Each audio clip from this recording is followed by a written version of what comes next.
Boker Tov, il est 8h, heure de Jérusalem, 7h, heure de Paris. C'est l'heure du premier journal d'information ce matin sur Studio Kalita. Et nous commencerons ce journal par une décision inattendue. La Cour suprême israélienne a interdit à nouveau hier soir la tenue d'un concert du chanteur orthodoxe Moti Steinmetz parce qu'il s'agissait d'un spectacle où hommes et femmes étaient séparés. En fait, la Cour suprême s'est empressée hier soir de casser le verdict d'un juge du tribunal de district de Nazareth qui hier matin avait finalement autorisé la tenue de ce spectacle. La Cour a en effet estimé que ce juge avait outrepassé ses prérogatives en repoussant la décision d'un autre juge de ce même tribunal qui, en début de semaine, vous le savez probablement, avait donné satisfaction à une requête d'une ONG féministe israélienne qui protestait contre justement cette séparation entre hommes et femmes durant ce spectacle. Mais, et c'est finalement le plus important d'une certaine manière, le spectacle a pu se tenir puisqu'il avait débuté avant que la Cour suprême ne prononce son ultime verdict dans cette affaire.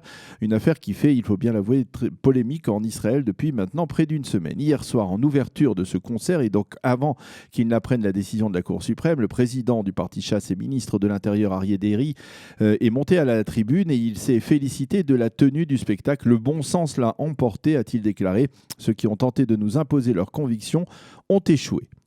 La commission électorale centrale a validé hier soir la participation aux prochaines élections législatives des deux partis Otzma Yehudit à l'extrême droite et la liste arabe unifiée à l'extrême gauche. De même, tous les candidats de Otzma pris individuellement ont été validés par la commission à l'issue d'une réunion très houleuse. Désormais, la Cour suprême peut, elle encore, casser la décision de la commission électorale centrale, qui est formée, il faut le rappeler, de représentants politiques des partis en poste à la Knesset, mais il semble peu probable qu'elle s'implique cette fois comme elle l'avait fait avant les élections du 9 avril par exemple pour invalider la candidature de Michael Ben-Ari, du docteur Michael Ben-Ari de Otzma Yehudit. Naftali Bennett, numéro 4 dans la liste électorale de Yamina, l'union de la droite nationaliste, a annoncé hier très clairement que son parti recommandera au président Reuven Rivlin de confier la formation du prochain gouvernement à Binyamin Netanyahou.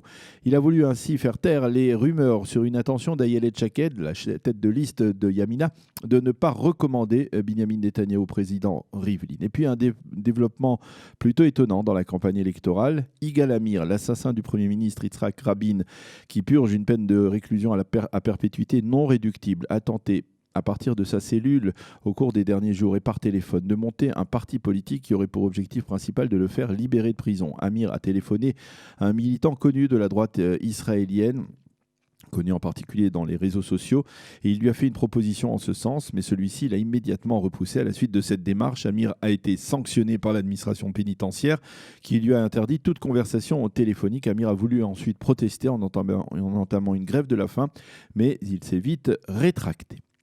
Gilad Ardan, l'actuel ministre de la Sécurité intérieure et des Affaires stratégiques, a décidé de ne pas donner suite à la proposition de Binyamin Netanyahou de le nommer prochain ambassadeur d'Israël à l'ONU en remplacement de Danny Danon, qui termine sa mission. Il semble qu'Ardan ait pris cette décision en perspective d'une confrontation pour la présidence du Likoud après ce que l'on pourrait appeler l'ère Netanyahou. Il y a une semaine, les forces de sécurité israéliennes retrouvaient le corps de Dvir Sorek Zichrono Livracha, à quelques dizaines de mètres de sa yeshiva Machanaïm dans le Gush Etzion. Depuis, les terroristes responsables de cet assassinat ont été arrêtés, mais ce n'est pas tout. Hier, un groupe de jeunes Palestiniens qui dialoguaient très discrètement avec Dvir et avec d'autres jeunes élèves de cette même yeshiva ont publié sous le couvert de l'anonymat une lettre dans laquelle ils expriment leur choc après avoir appris l'assassinat de Dvir. Cela fait plus de 2 ans que nous dialoguons ensemble, ont-ils écrit. Il y a 2 ans, un de nos camarades musulmans qui participait au dialogue a été tué par un soldat. Et ces derniers jours, nous avons appris l'assassinat de Dvir. Il est très difficile pour nous d'imaginer que notre ami avec lequel nous parlions n'est plus aujourd'hui, ont écrit les jeunes Palestiniens. La météo, pour terminer, le temps sera très chaud, on peut le dire, sur l'ensemble du territoire israélien. Il fera aujourd'hui 34 degrés à Jérusalem, 35 à Tel Aviv et 41 degrés à Eilat. C'est la fin de ce premier journal d'information sur Studio Kalita.